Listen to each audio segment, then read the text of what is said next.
Is this going to be the year you stop making excuses? I can't, I'm too old, I'm too young, I'm too fat, I'm too thin. I can't, right? I can't. I hear this all the time, all the reasons that you can't do something. Don't tell me you can't. Don't give me excuses. What's the reason you've given yourself why you can't be successful and you can't be better? There are people out here that could be more successful, but you have thought your way into a depression. You have thought your way into gravitating and moving into the direction of anything and anybody that's negative. Everything about your life that you've decided that you've wanted for yourself is so negative, but yet you're expecting to produce positive results. And it doesn't stop if you don't make it stop. So recognize the excuses are not valid. They aren't. They're trumped up. They're conjured up. They're fabricated. They're lies. And how do you stop the lies? You stop the lies with the truth. And the truth is, you have time.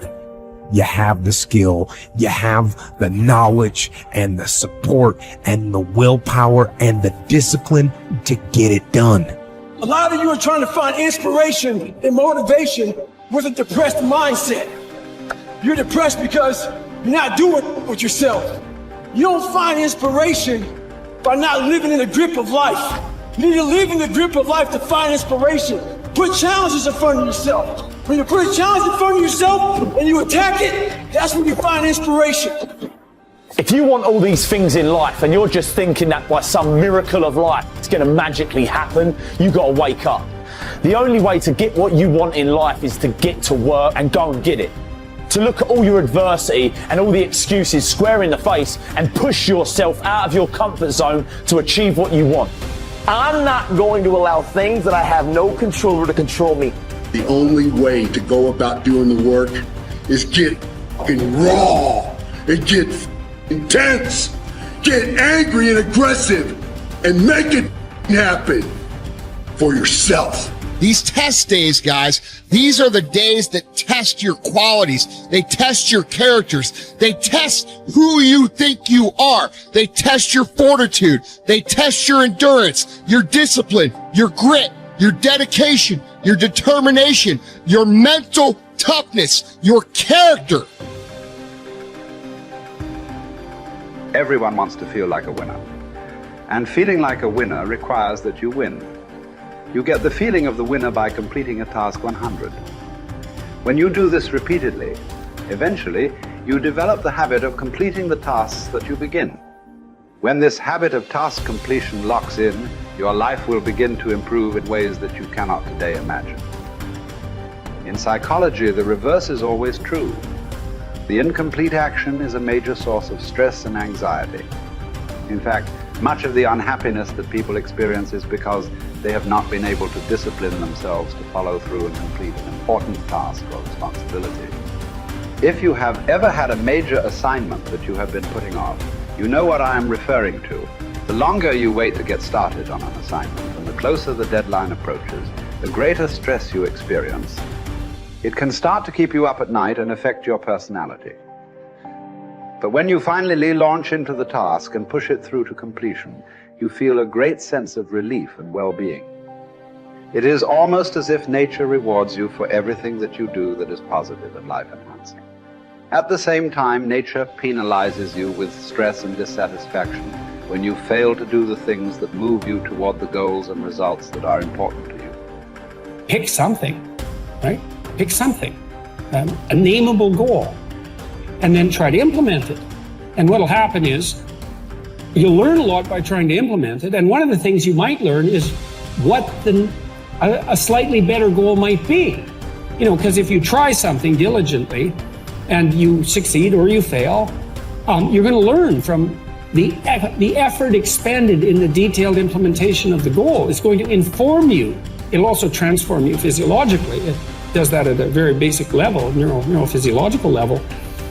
You will be slightly different as a consequence of the attempt. And what that'll mean is that the next goal you pick will be a little more suited to you. And so it's this kind of pathway, right? It's like maybe the goal you should be attaining is here, but you don't know that because you're clueless. And so you aim there. Well, it's better than there. And it's not nothing. It's not cessation of movement. And, you know, if you're supposed to go there and you go here, but you walk diligently towards it, you're a little closer once you get to here than you were here. And it's this oscillating self-corrective process that leads you to the final star. And you have to be willing to engage in erroneous experimentation to manage that, but it is a self-correcting process. And so one of the things I always talk to my clients about is, well, let's try something, you know, and we'll reserve to ourselves the right to alter our trajectory. And then I would use as a corrective there, because you might say, well, how do you know when you're not just giving up, right? Instead of thinking maybe you need a different goal. And I would say, well, you can, if you're really concerned about your proclivity for self-deception, you can enter into a contract with yourself that you won't replace any goal you've set with a goal that's easier. And so you can switch your goal, but it has to be a little harder so that you check yourself against that tendency to withdraw and avoid and be self-deceptive. And that works like a charm. And if you do that with some degree of diligence, your goals will get better and more attainable, and you'll get happier too, because you don't experience happiness except in relationship to a goal. And that's really worth knowing. You know, and that's another thing to think about too. If your life is meaningless, well, you're not pursuing a valued goal. I mean, you might be depressed too, and sometimes that can be like an illness, you know, something that is really wrong with you. But a good rule of thumb is that if you find no joy in life, there's a very low probability that you're pursuing a goal that you regard intrinsically, like in the depths of your temperament, as worthwhile. And that's technically true, because we do in fact experience most of the positive emotion, let's say, that's associated with emotions like joy. We experience that in relationship to a goal. So, well, then you want to find a goal that regulates your negative emotion and that brings you a certain amount of positive emotion and that expands your competence as you pursue it. And you will experience that as meaningful. That's really what meaning signals. Meaning signals you're doing all those things. You say, well, that's not real. It's like, don't listen to the semantic chatterbox so much, right? There's levels of you that are far wiser than that. And you can watch what happens to you instead of noticing what you think. The way that you develop courage and confidence is with knowledge and skill. Most fear and doubt arises out of ignorance and feelings of inadequacy of some kind. The more you learn the things you need to know to achieve your goals, the less fear you will feel on the one hand, and the more courage and confidence you will feel on the other. Think about learning to drive for the first time. You were probably extremely tense and nervous and made a lot of mistakes. You may have driven erratically and been a danger to yourself and others. But over time, as you mastered the knowledge and skills of driving, you became better and better and better, and your confidence increased. Today, you can quite comfortably get into your car and drive across the country with no fear or worry at all. You are so competent at driving that you can do it well without even thinking about it. The same principles apply to any skills you need to learn to achieve any goal you can set for yourself. There's some times where the mind gets overwhelmed and you cannot slow it down. But by these certain tools I developed, by not allowing your mind to get away from the moment. You have to think about the exact moment that you're in. But I saw when I was younger, the moment became too big. When it became too big, I spazzed out and I would quit. But now I don't think about even like an hour from now, I'll be eating. I don't even go there. Because then your mind, no, we must embrace this, because now you have to be a leader in this moment. It's not about you just getting through it. I had 5 guys, and 6 including me, in my boat crew. Now I was the boat crew leader. So now another trick is this. If you don't think about yourself, there's no pain. Which can also lead to pain later on in your life. But in these moments when you're struggling, if you are a true leader and you're worried about your men or women beside you, your mind doesn't care how cold you are anymore. Your mind's only worried about taking care of the men and women beside you. So I started realizing, man, if I take care of these cats to my left and my right in the worst moments, My mind is no longer thinking about, you're miserable, David Goggins. Get the hell out of here. You think about, how was John? How was Andy? How was Sam? How was Pete? Hey, how you guys doing? You're not thinking about me.